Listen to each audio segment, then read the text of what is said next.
n'ekikolwa ekyekyejo kiri mu ngalo zaabwe. Ebigere byabwe bidduka mbiro okugoberera obubi era banguya okuyiwa omusaayi ogutaliiko musango.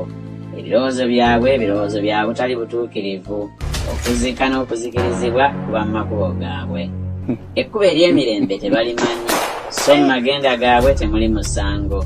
Beekubidde amakubo amakyamu, buli atambulira omwo tamanyi mirembe. Omusango teguba gutubeera ewala, so n'obutuukirivu tebututuukako. Tusuubira omusana naye ne tulaba kizikiza. Tusuubira okumasamasa naye ne tutambulira mu kifu.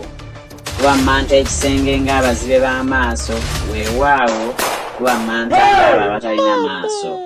Twesittala mu ttuntu ng'ekiro, mu abo abalina amaanyi tulinganga abafu. Ffenna tuwuluguma ng'eddulu ne tubuubaala nnyo nga bukaamukuukulu. Tusuubira omusango naye nga tewali. Tusuubira obulokozi naye butuli wala. This is Uganda TV. For you.